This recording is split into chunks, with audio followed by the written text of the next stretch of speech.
Well, good evening. Welcome back to another episode of Stand on Guard. This is our second for today. Hope you had a chance to see and listen to my interview this morning with Neil Oliver. Fantastic experience. Always is. Love talking to Neil. And unfortunately, the show has not received the viewership it deserved, largely because it was suppressed. But please share that broadcast with your friends and family. Really appreciate you doing so. We're going to talk about some of the loose ends today that remain. And there's just so much going on. The House isn't even sitting, and yet there's so much going on. I don't even know where to begin. We'll be right back with a lot more.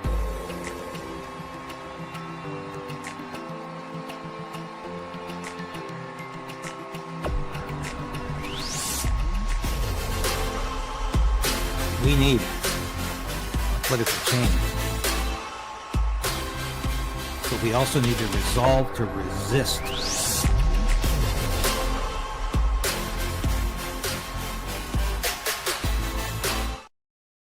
Yes, please like the station. If you can, recommend it to your friends and family. Subscribe. It's a must. Resubscribe if you can, if you have to. Sometimes you get, hey, we're just watching Redacted. I'll be on, by the way, tomorrow to talk about this border crisis, the tariffs and all that stuff, and how Trudeau's doing nothing. Did you see the story today about how Donald Trump is cutting $3 trillion in federal, basically transfer payments to state and municipal governments? That's 3 trillion out of 10 trillion the federal government in the United States spends. 30%. He's withholding it. And why? Because of DEI. He's saying if you examine your programs, if you're selling Green New Deal, DEI, critical race theory, you're not getting a cent. Get rid of this stuff from your program. I can't believe it. I keep seeing this and I'm saying, wow, just incredible. I'll have more about that tomorrow, but that literally social media got a hold of that today. The new media got a hold of that today. The independent media got a hold of that today before the legacy media. The New York Times, like, only 20 minutes ago, started talking about this. They couldn't believe it. They just couldn't believe Donald Trump would do this. And of course, wow, the screams from the entitled are coming like banshees. You can't cut my funding? No, people will starve. No. Kids might actually grow up and learn something instead of DEI and you know what that is: diversity, equity, and inclusion. It's this nonsense. It's crept into every school board, every corporation, all levels of government. And critical race theory, the idea that if you're white, you're guilty for everything and you're the master and the other person's the slave. It's bad for everybody, no matter what your ethnicity. It's just toxic. If you're white or black or brown, who cares what color your skin is? Why obsess over it and tell children it dictates their lives? Thank God Trump is ending this. We've been talking about this for so long now. Anyway, here's a person of color I think should be allowed to seek the Liberal leadership. We talked about this yesterday. Ottawa MP Chandra Arya. I think the guy has got pretty good policies. In fact, he could be a very good conservative MP. I hope he crosses the floor because he's been treated terribly, shabbily by the Liberals. Well, are you surprised? No, I'm not surprised. But I should have shown this one to you yesterday. I'm going to show it to you today. It's all about, apparently, the Liberals will say it's all about the fact he doesn't speak French. It shouldn't disqualify you from running. That's definitely a barrier to victory in the Liberal Party, where speaking French is a high priority. Matter of fact, it is in the Conservative Party. Pierre Poilievre opens question period every day with his first, second, and third questions in French. I think that gets a little ridiculous at times. He should at least trade off. However, this is not the time or the place for that. The point is, he had every right to run, and it's got everything to do with the fact that conservatives were joining the Liberal Party to vote for him, that the Liberals have booted him from the race. No. No? No French? No French. Okay. How's your French? No. No French? No French. Okay. The Liberal Party of Canada is the party of official bilingualism. It's going to be a tough one. I don't speak French either, so The point is that whether the Quebecers or English Canadians, it's not the language that matters, it's what is that they deliver to them. But the language matters very much in Quebec. Let me tell you, Justin Trudeau will fight tooth and nail to stay as leader of the Liberal Party and as Prime Minister of Canada, and he will use every trick in the Liberal handbook to do that. You bet. I said that last year. And they're doing exactly that. And it's... Now, how about Ruby Daly? I think she's, once again, a dark horse in this race. You know, no...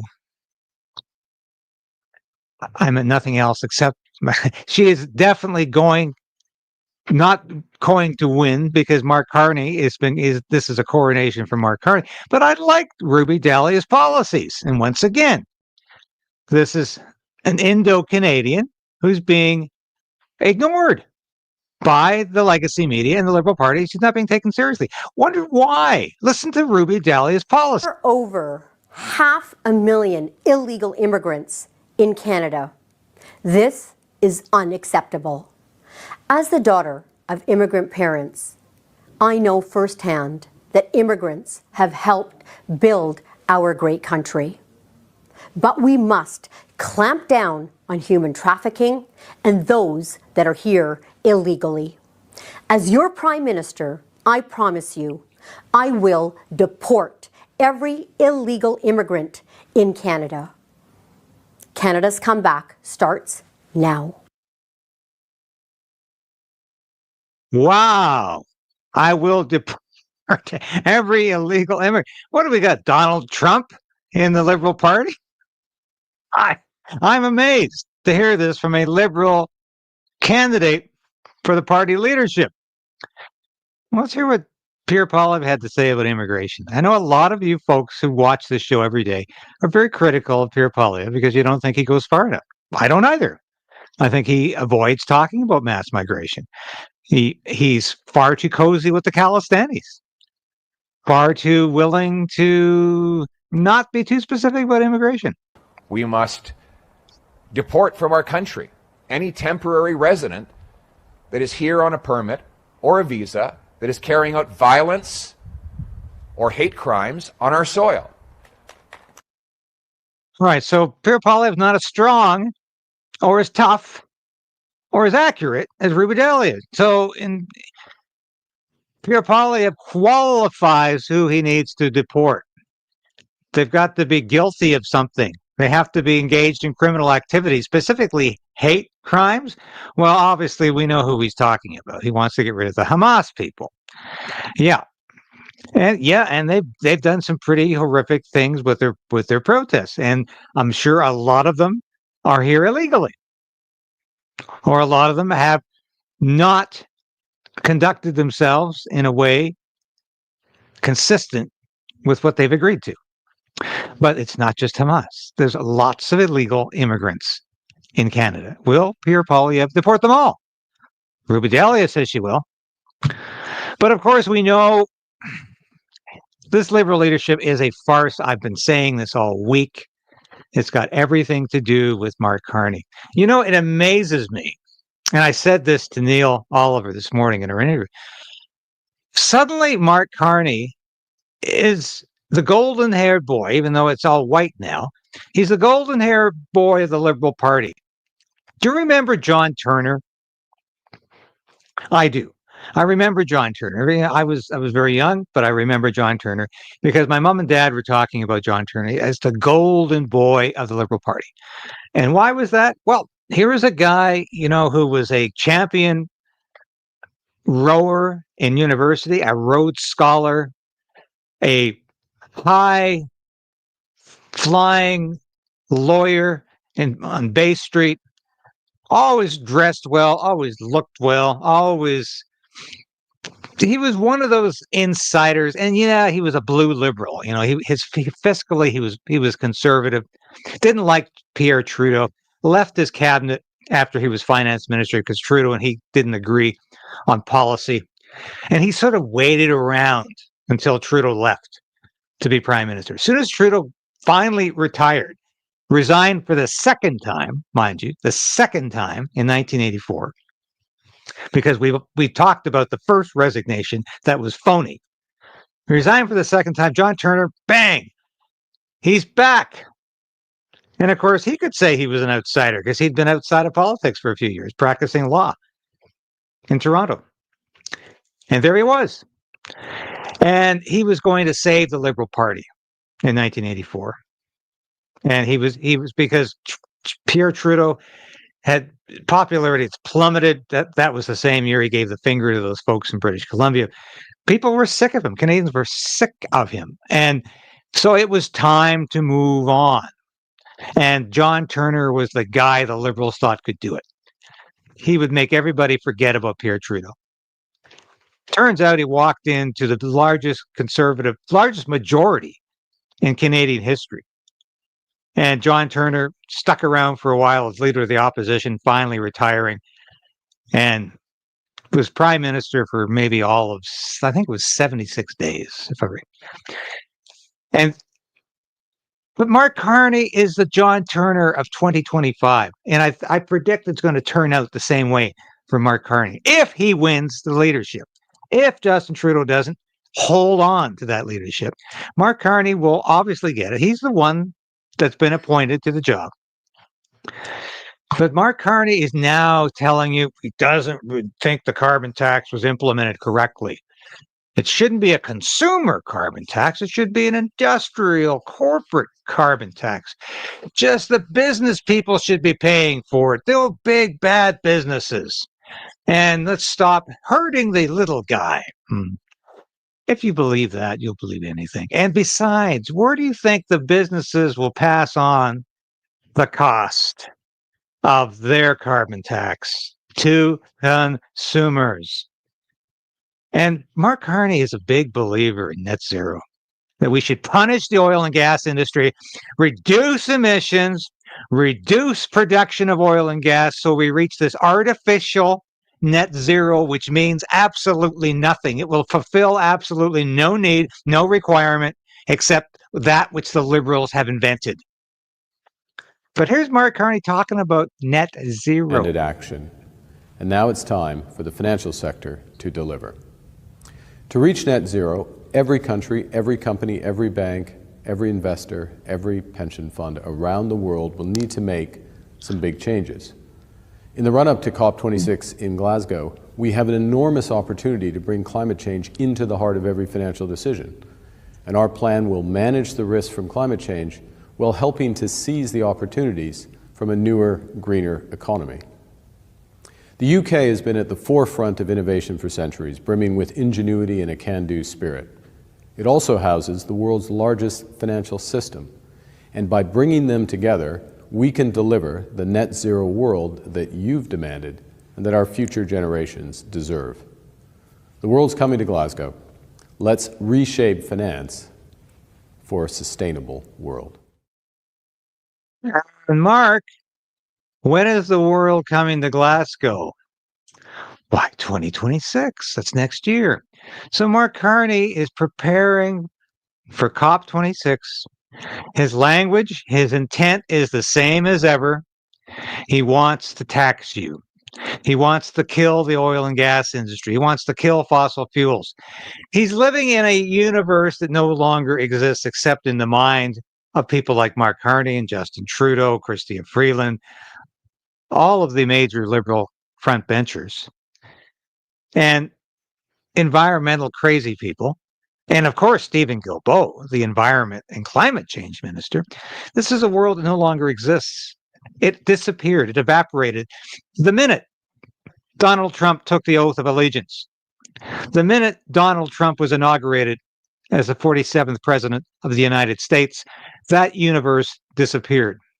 That universe of net zero, that universe of Green New Deal, of putting all of your eggs into this green energy basket that turns out to be a big joke.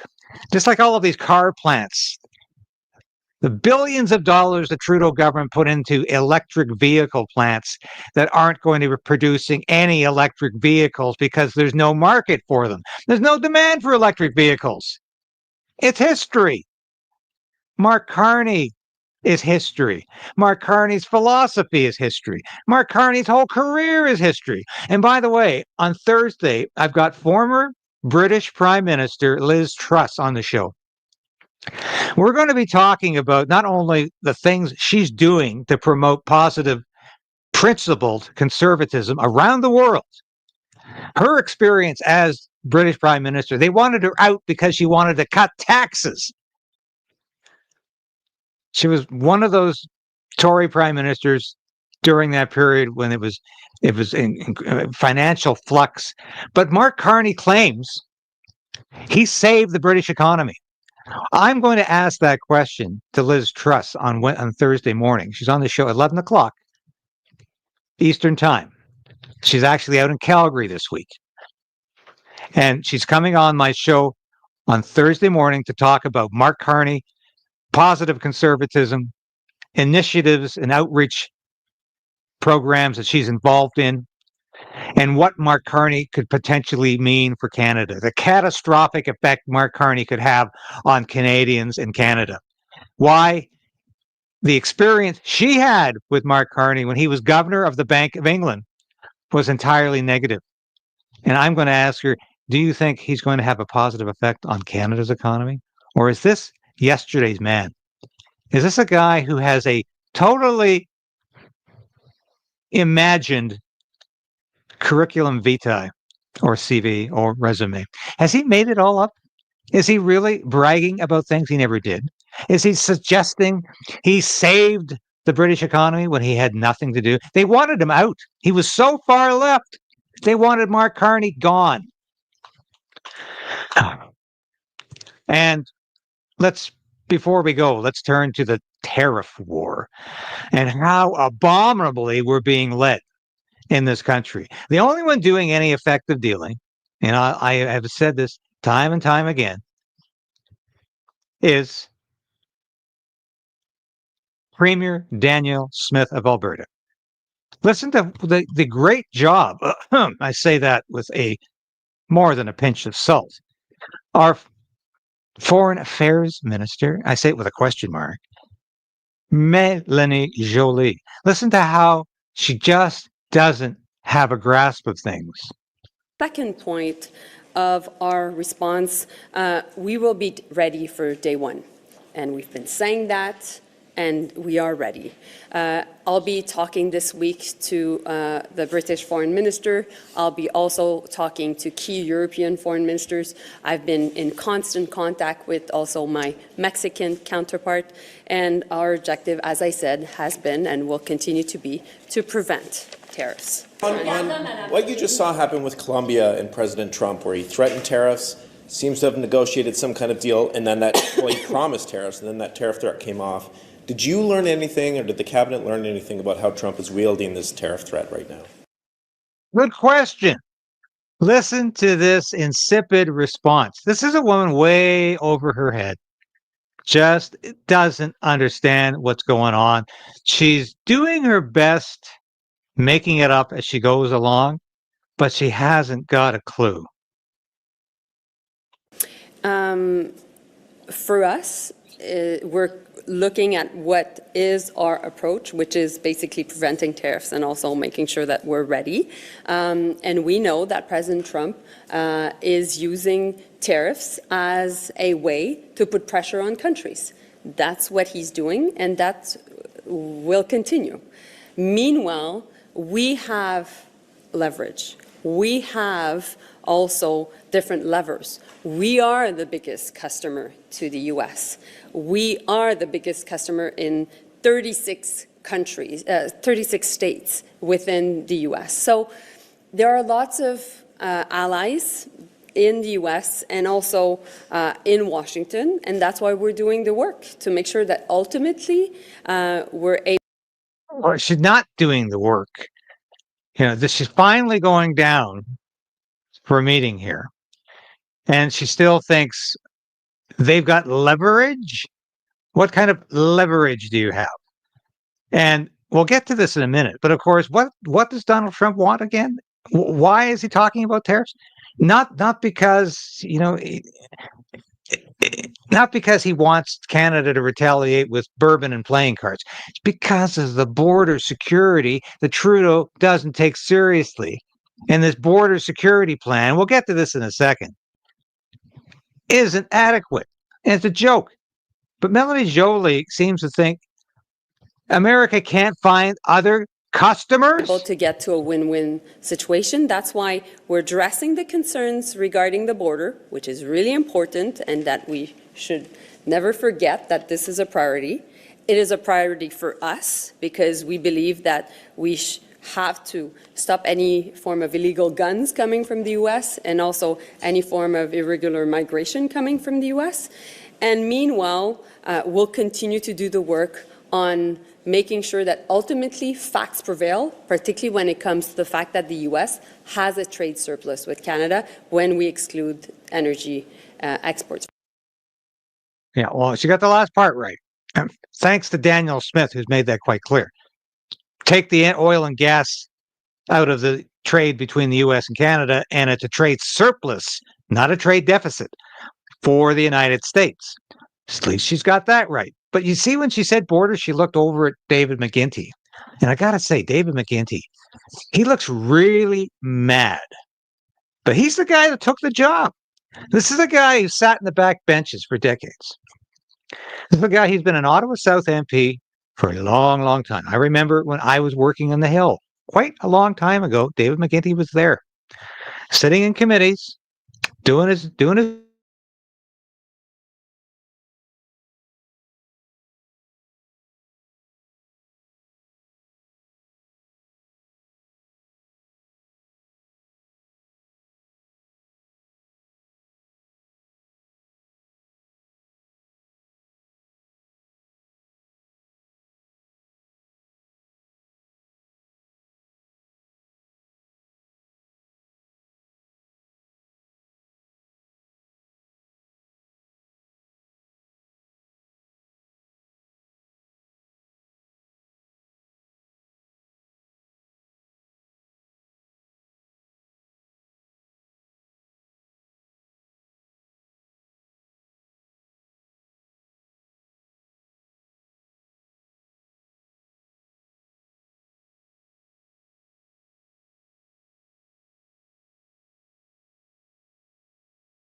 Okay, I'm sorry about that, folks. We're back. I had a total breakdown here. I'm just going to upload what I needed to show you.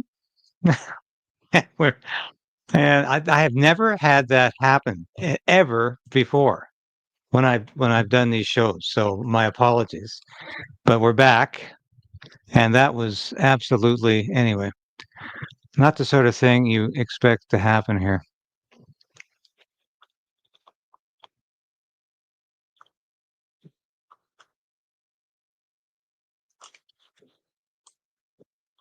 Very hard, of course, in my case, on the question of the border. It's important for Canadians to understand a few things about the border we have with the United States.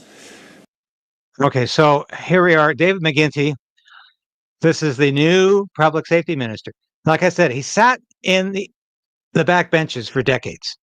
He suddenly catapulted into the front row as the public safety minister, one of the most important positions in the federal government. He's completely unprepared for this. He's left holding the bag for the fact that Canada has no border policy.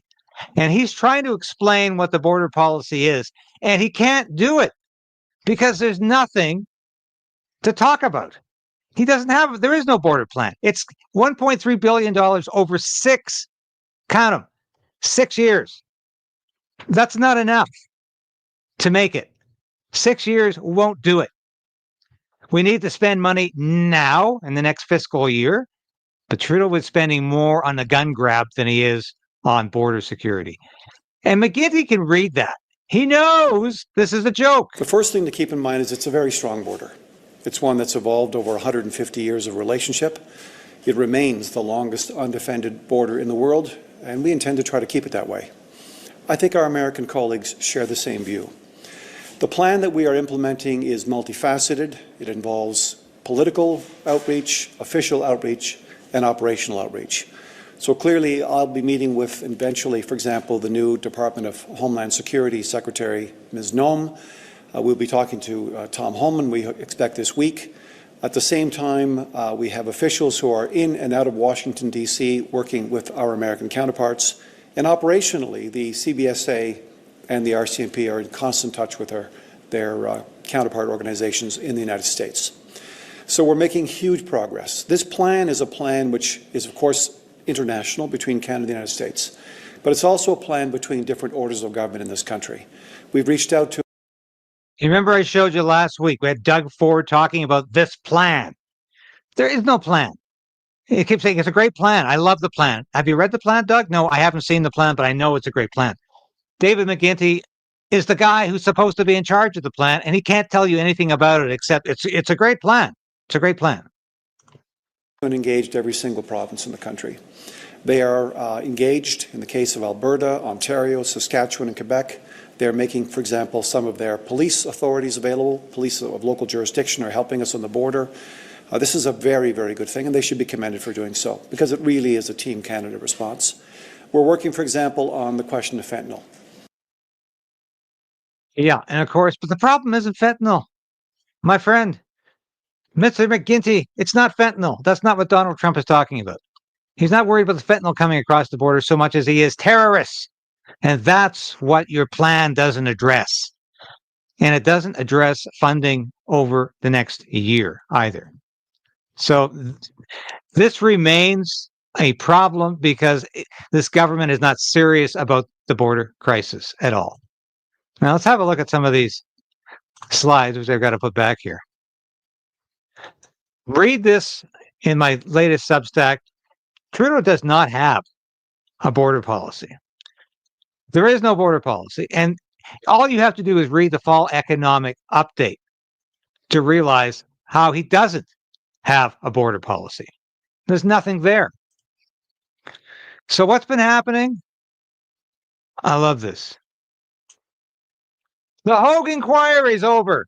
They're reporting. Oh, I don't believe it. Guess what? Oh, no. The Hogue on Foreign Affairs concluded there is no evidence of traitors operating Canada's part. Oh, thank God. I really was concerned about that, but Madame Hogue has decided there's no evidence of that at all. But didn't Justin Trudeau talk about the fact he had a list of conservative names who had been bought off by foreign powers? Yeah, I did. In fact, we'll show you that tomorrow. I'm going to talk about this more tomorrow because there's a heck of a lot to delve into here. This is another sham inquiry. Some parliamentarians showed problematic conduct, but did not commit treason. What is problematic conduct? Well, I don't think there's a definition for that. But of course, that's a nice way of saying we're going to whitewash this. Okay, folks? Yeah. We're going to whitewash the whole thing. And just like it never happened. Love this. Ottawa's planning a pandemic level relief for workers, businesses if Trump imposes tariffs. Can you say COVID-19 again? Can you see massive spending, inflationary spending again? Can you see this happen? Yes, I can. I can.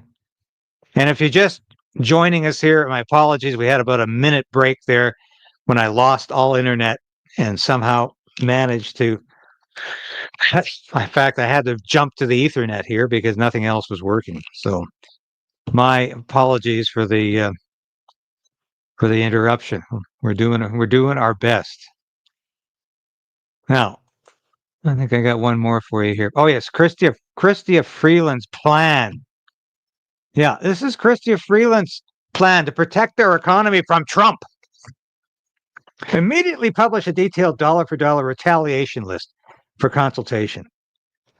Get out of here. You know you have no right to touch natural resources. You can't talk about embargoing oil. Immediately convene a summit and form an international coalition with Mexico, Denmark, Panama, and the EU. Right. You're going to create some coalition with Mexico, Denmark, Panama, and the European Union. Yeah, I think they're all going to agree to that, Chrystia. Direct all federal government agencies to stop purchasing any goods from American companies.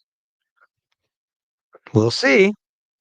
Block American companies from bidding on Canadian federal procurement contracts, excluding defense. But where do you think most of them are, Chrystia? Ban American firms, including American-based branches of international firms, from all projects funded by the federal government. This is all nonsense. Defend Canada's cultural sector and artists from Donald Trump's billionaire buddies. What does that mean? How are we defending artists from Donald Trump's billionaire buddies? Do you have any idea what she means? I have a clue. But that's Chrystia Freeland's plan. But of course, it doesn't matter if Chrystia Freeland has a plan or not. Because that's who's doing all the work for Canada right now. That's my piece in the Post-Millennial yesterday. Please have a look at it. Alberta Premier takes charge while Trudeau botches U.S.-Canada trade. That's the real story about what's happening with this negotiation. Canada can still get out of this by February 1st. Well, we've got 3 days left. But it's not going to happen. You know why? Because Justin Trudeau refuses to do anything about border security, except say we're going to spend it in 6 years. We're going to kick the can down the road, and somebody else is going to have to take care of that. You think Justin Trudeau or this Liberal government is going to be around 6 years from now? Of course not. Somebody else will be in power, somebody else with other priorities, somebody else who doesn't have to implement the fall economic statement from 2024. The document will be dead.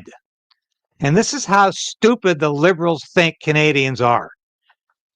That somehow, if you write it down in December 2024, it's going to be good 6 years later. That whoever is in power is going to say, oh, I'm sorry, Justin Trudeau promised X million dollars in 2030 for the border. We have to deliver on that.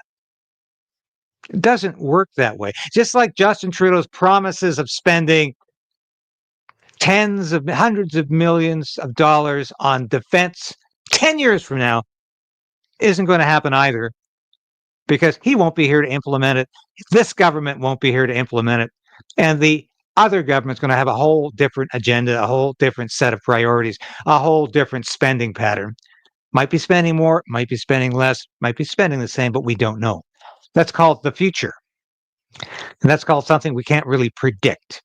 And try as we might, the tea leaves for politics never seem to be very accurate.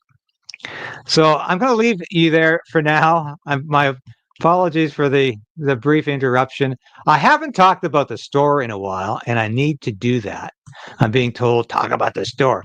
Have a look at it.